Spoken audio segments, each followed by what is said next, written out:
One of the funny stories in the book that I found was about Greg Anthony and about his jump shot and how these coaches would make bets about how many he'd basically brick, and they'd have contests about this. And also, what I've learned so far in the book is about Pat Riley and basically his come up. You wrote a chapter about him, his charisma he exuded as a coach, the demands he basically made the Knicks like, if you guys want me as a coach, this is what I'm demanding, this and that. And it was surprising to me that the Knicks, well, he denied a marketing ad that had his left hand with championship fingers on it, and his right hand was going to show that this is reserved for the Knicks, and he denied that marketing campaign. I feel like for the type of person he was, I was kind of surprised to see him deny it. Why do you think that was? Well, I don't think he's outwardly showy as far. I mean, he is, first of all, as far as like the Armani suits and stuff, but as far as the way he wants certain things to come off. So what you're talking about in particular, the Knicks weren't a good team when Pat Riley got there. They had won 39 games the year before that. So the only thing they have to market, Patrick had been there for 6 years. So whatever fans you're drawing because of Patrick, you've already gotten. But, you're not winning with Patrick necessarily. So the new thing they have to market around is Pat Riley. And when he got there, like you said, they had an advertising campaign with the poster. They wanted to build an advertising campaign around him with his left hand showing the 5 rings he'd won with LA, 4 as a coach and 1 as a player. But then with the other hand, naked. And then the ad would say, he's saving this hand for New York. It's a brilliant idea. That's fire. But Pat Riley basically said, you're not going to make this about me. This is about the team. I want us to be team focused. This is not about me. And I don't really want it to be about Patrick or anyone else either. I want it to be focused on the team. So that was why he said that, was that he didn't want it to be singular. Pat did plenty on his own from a singular standpoint. Obviously, he left the Knicks for a massive contract that was kind of unheard of with Miami that had an ownership stake attached to it, even though he was under contract with the Knicks when he did it. So he did plenty that was about him. He did $20,000 talks, in front of corporations and stuff like that, which $20,000 back then, I can't even imagine exactly how much money that is now, but it was a lot of money in 1991, 92, 93. So Pat did plenty for himself, but I think he at least wanted to make it about the team as far as the public messaging was concerned. But make no mistake, I mean, he was a guy that worked these guys to the bone, who got them to buy into a common goal, which was to win a championship, despite the fact that they really didn't have the most talent in the league. I'm not even sure they had the second most talent in the league. They were skilled on defense, but they were not very skilled on offense. You're mentioning that, the team's coaches played rock, paper, scissors to determine who would rebound for Greg Anthony in practice because he was a bricklayer. And they had a lot of guys on that team that were not very skilled offensively outside of Patrick. So Pat Riley basically looked at what they were and he said, you guys are not my Showtime teams from the Lakers. We're pretty offensively challenged. And so the best shot we have of winning is trying to have a team that basically takes the Pistons bad boys defensive strategy and Jordan Rule's defensive strategy and try to use it ourselves because we're younger than they are. We have big bodies. We have physical guys that can make life difficult for him and other teams. And we basically can intimidate the hell out of our opponents. And that's our best shot of winning, is that we don't have enough offense, but we have defense, and you guys will get in good shape. And I'll have you guys foul a ton in the early stages of games. It would be like if you had a team that was just realized, okay, we're just going to hack you on every play and interfere with your receivers every time you go down the field. We're going to get some pass interference penalties, but they can't call that all game. That's essentially what the Knicks were doing. They knew that they couldn't whistle it all game.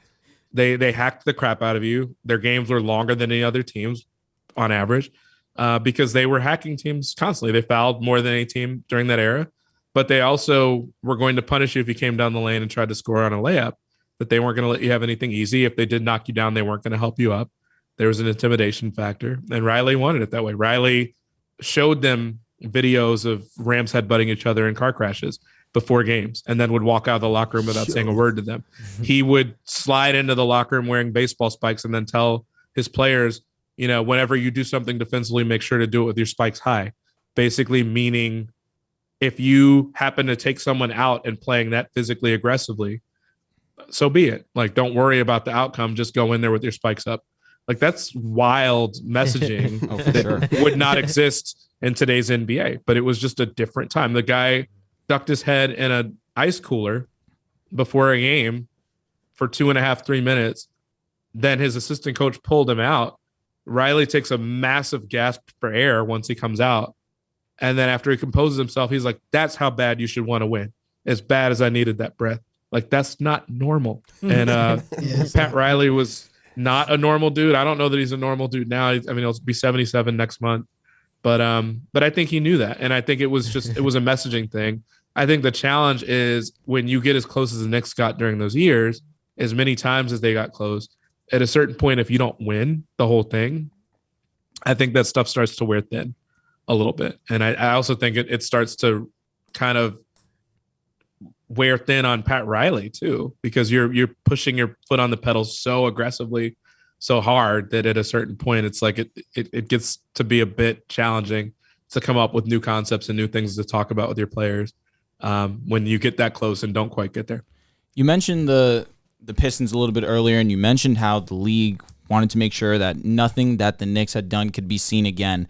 What is, in your opinion, what is the difference between what the Knicks were doing and what the Pistons were doing? And do you believe that the NBA should have changed the rules after the Bad Boy Pistons?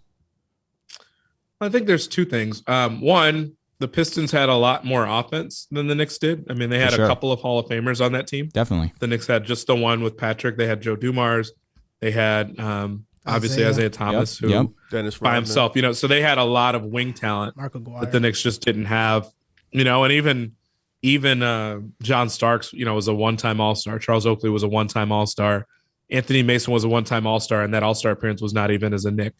The Pistons just had a bunch of guys, even off their bench that were they had Vinny Johnson, his nickname was the Microwave. So they had guys off the bench that could score a lot too.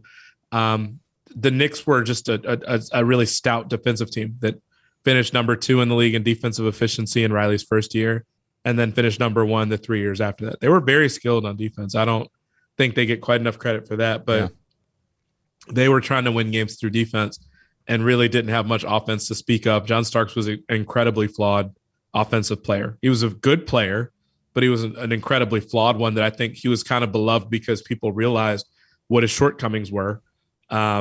And still fought hard and still almost won a championship despite them. He was a guy that was undrafted, who had really bad hot and cold streaks. So that's one difference. I think the other difference is it's a lot harder to change the rules in the midst of a team having a championship run. Yeah. Which the Pistons won back-to-back titles. How do you say with a straight face, okay, we're going to change these rules, which might disadvantage our reigning champion, our two-time reigning champion. Yeah. You can't really do that. The Knicks didn't win. So I think as inconvenient as it was for them, it's a lot easier to say, we're going to change these rules because the league is getting really sloppy and really nasty. Yeah. And two, they were also looking to change the rules, I think, because the scoring was down after Michael Jordan left. They were trying to keep people engaged and ratings were falling. And so they were trying to find ways to increase the scoring, which meant that they were going to try to do things to de-emphasize the physicality. So I think that was the big difference, is like if the Knicks had won a championship, then maybe the league is a little bit slower about changing some of that. But, the league made it really clear we didn't want physicality to become more important than skill and talent and athleticism. And, at that point, the Knicks already had teams that were trying to kind of copy what they were doing. The Pacers are a really good example of that. No doubt.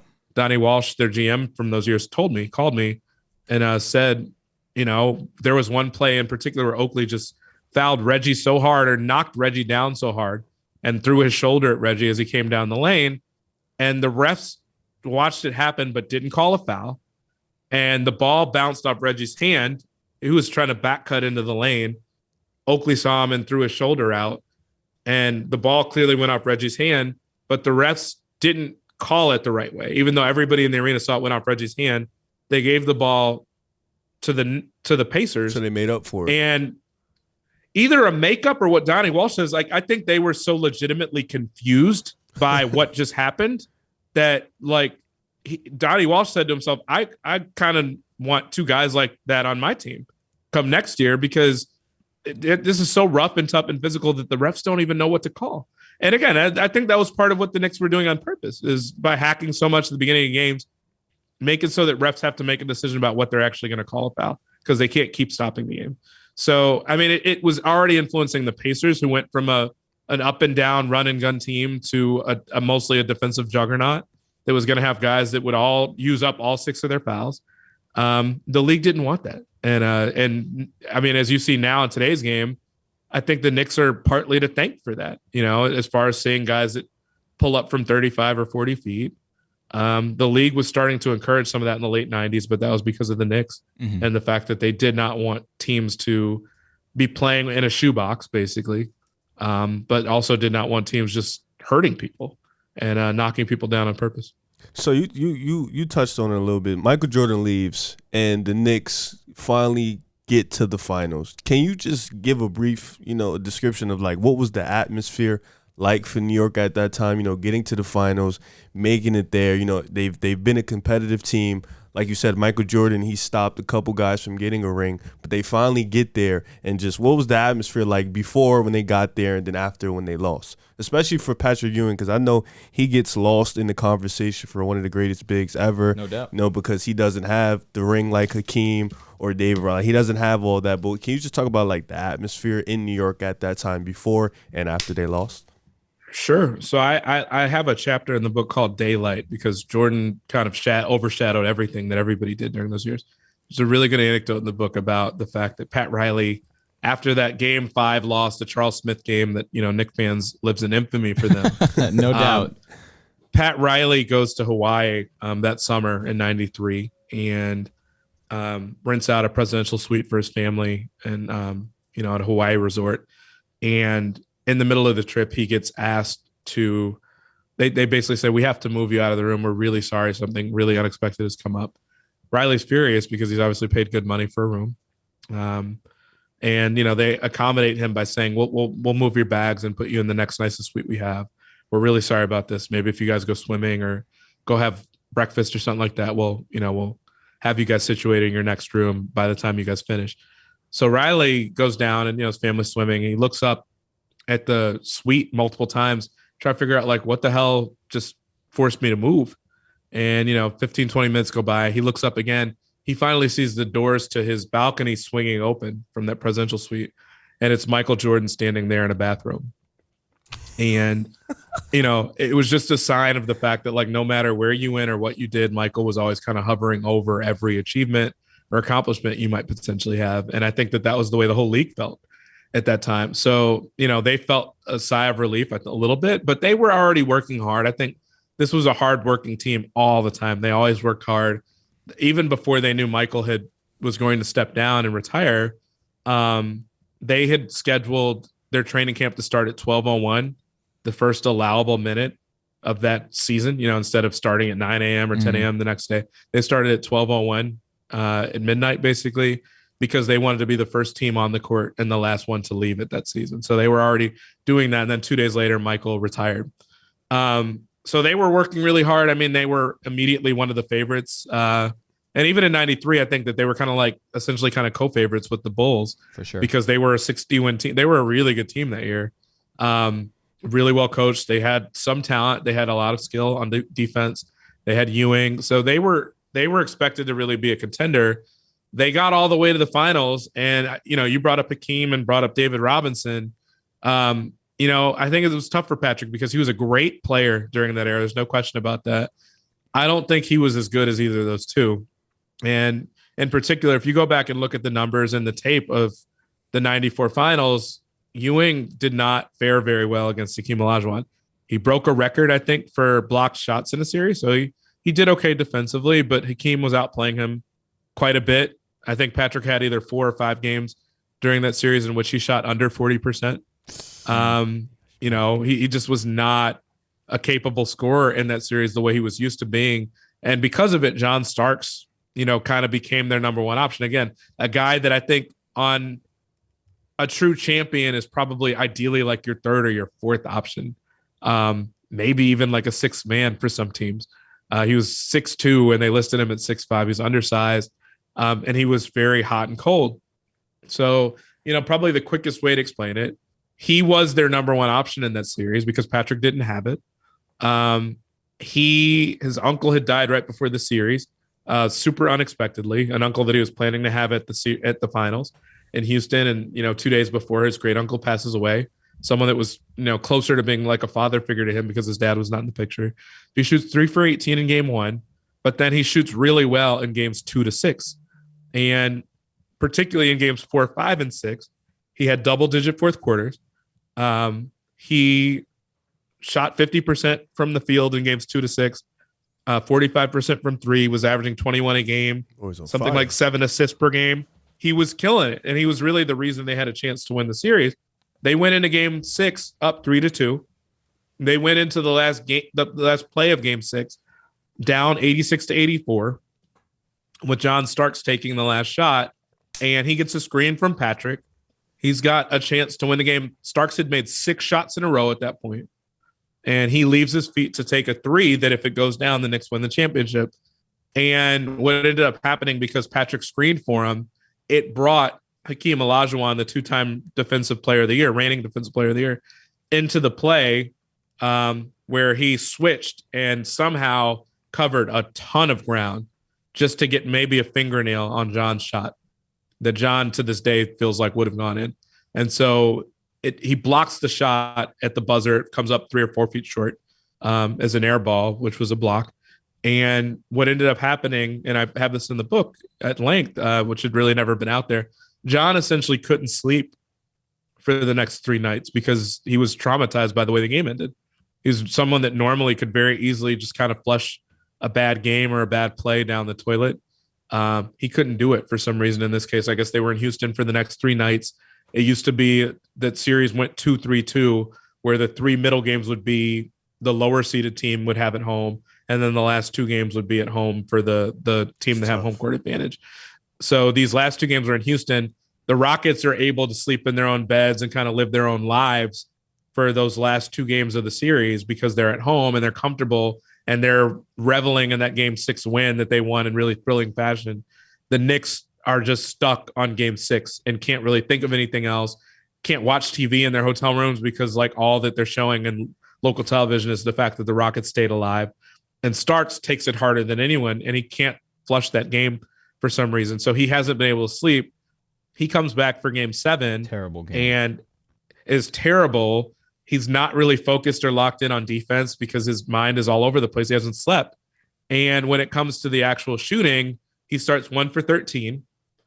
Riley stays with him, I think, for no other reason, because he's basically been their savior the whole series. He's been the only guy that can consistently score, really him and Derek Harper.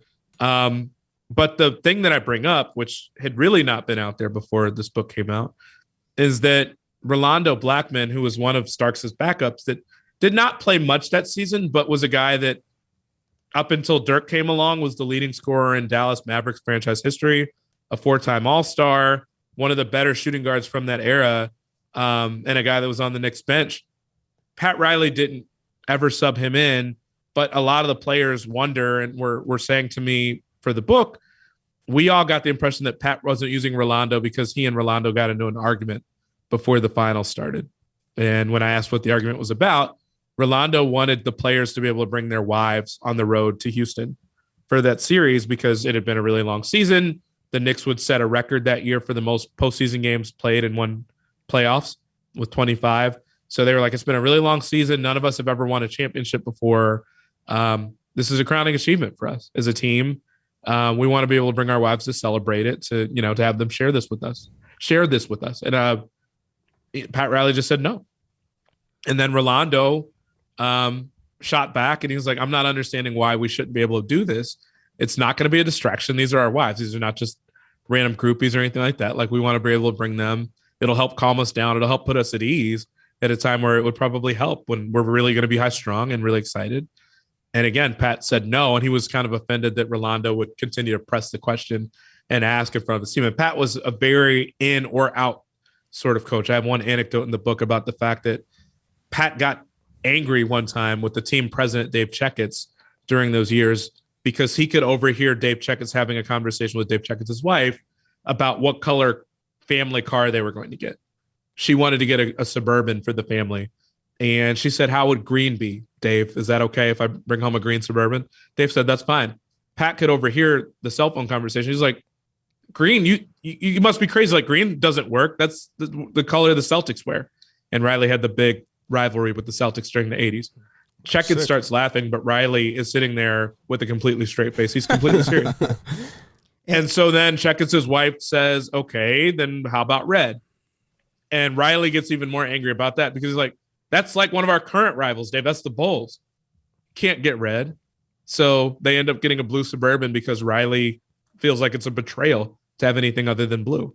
So as silly as it sounds that Riley might have held Rolando Blackman out because he asked, could the players bring their wives on the trip? The players themselves still think in a lot of cases that was why Riley might have held Rolando out of that series, despite the fact that Rolando over his career was a Rockets killer. And to this day, now that he's retired, the highest scoring average of his career against any one team was against the Rockets. His best field goal percentage against any team was against the Rockets.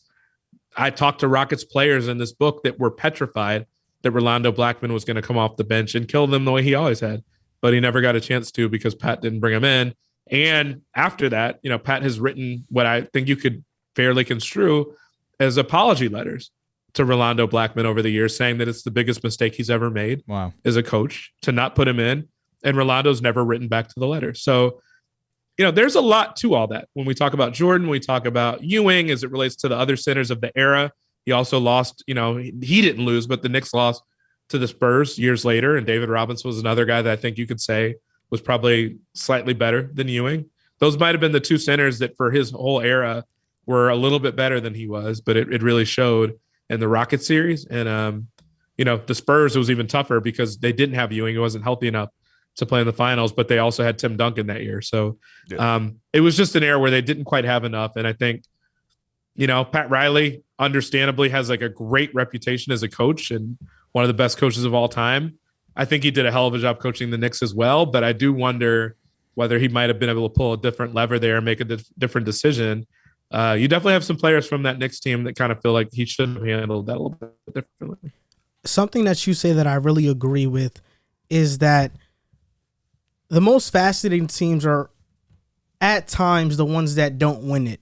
We know about the Bulls. We know about the Warriors in this era. But for me in this era, the 2018 Rockets are one of the most fascinating teams to ever make it, coming one game shy of beating Golden State. And I think that describes the Knicks in the 90s. Something that's going on currently with the Knicks that I want to get your thoughts on, then you can head out, is how do you feel about the situation with Julius Randle currently? There's this growing debate on Twitter if whether or not Knicks fans are a bit too harsh. And we know, if you look at the Knicks history, we didn't treat Patrick Ewing the best, even though he's one of the best Knicks of all time. Carmelo kind of got the cold shoulder on his way out from New York as well. Do you think Randle is to blame in this situation because his play has dropped off, or do you feel like fans are being a bit too harsh on him currently? I think fans in the Northeast, I wouldn't even put it just on Knicks fans. I think Sixers fans are a good example too. They can be a little bit brutally honest sometimes when you're not playing well. Little is probably putting it mildly sometimes. But I think that they're going to be the first ones to respect you if you play well, which I don't know if you get credit for that, just because I think most fan bases are going to support you if you play well. And they can be very biting and kind of rude if you're not playing well. I would suggest that fans remember that last year was a career year for him in a way that a lot of people started asking, like, is that sustainable? Probably wasn't fully sustainable. We saw it come apart in the playoffs. But I also think that, like, I don't think anybody in their right mind thought Julius was like a lead number one guy that can lead you to a title or anything close to that. So what I would be interested to see if it happens at some point is whether Julius can be more of a second guy if they do get a Lillard, or, it looks like it won't be Harden, but like if they go out and get a Bradley Beal or someone else via trade or via free agency. To me, that's what I ask. People keep asking me, is Dolan the reason they're not good now? I mean, maybe, but they've had years here and there where they're good unexpectedly. I covered one when I covered the team for the Wall Street Journal in 2012. and they won 54 games out of nowhere. Yep. And we're a number 2 seed out of nowhere. Like Jim Dolan was still there when that happened. So I don't think you can completely ignore him when they play well, because he's still there and part of stuff. I think what they've been missing for the last 20 years since Patrick left is a bona fide star that you're not looking at him from year to year to figure out whether he's a star. He's just a star every year, like a top 10 player in the league every year. And I think if you had somebody like that, it would kind of mitigate however bad the owner might be or how harmful the owner might be. So Julius, I don't know, like, and I think you bring up a good point too, that like, I've got something in the second chapter, on St. Patrick's Day in 1987, because it was St. Patrick's Day, they were handing out posters of, 7-foot long posters of Patrick Ewing with a tick mark for each inch of his height. And the Knicks were playing a really horrible Denver team that night. And, probably expecting to be competitive because the Knicks were bad too. So at least they have a shot because they're playing another bad team. But the Nuggets went up by 27 at the Garden, and fans started getting fed up, and Patrick wasn't playing well that night. Neither was anybody else. And they started throwing the posters onto the court that night with Patrick there, pictures and posters of Patrick. They're just throwing down on the floor to the point the PA announcer has to beg people to stop doing it. So, I mean, there's been much worse. Like, I get that Julius is frustrated. I get that the fans are frustrated. Fans are always frustrated when the team is perceived to be underperforming. I think this is a team and a fan base that when the team's playing really hard and they're giving everything they have, that fans generally respect that. There was always a chance the team was going to regress. They played above their heads last year, and I think it showed in the first round of the playoffs. They didn't come back with enough this year, I don't think. Kemba Walker has not worked. I think even in the moments where Mitchell Robinson looks good, some of that might be him clogging the lane a little bit for someone like Julius. And Julius does not make decisions very quickly and is trying to go one-on-one too much and is not as good a jump shooter as what he showed last year. So, I mean, really what it comes down to is like the team probably didn't improve enough for how much the rest of the East did. Fournier has been very inconsistent other than when he's playing Boston. And, so I think that they need a little bit more. And I was thinking from their standpoint, you're banking on the fact that Kemba and Fournier make it easier for someone like Julius, but it just doesn't feel like that's really been the case. Like he's still had the ball in his hands a lot this season, and they've also really missed somebody like Derrick Rose, who can just kind of break down defenses and not need Randall and other people to hold the ball all the time. So we'll see what happens. I mean, we'll see if he stays on the roster. We'll see if he's traded. But I keep thinking about like, he might be a more valuable piece for you as a number 2. You certainly will go a lot farther with him as a number 2 instead of a number 1. Because I just feel like he constantly has defenses draped all over him. And when he's at his worst, it's when he's not moving the ball quickly enough to take advantage of the fact that there's 2 guys keying in on him, which means someone else is left open.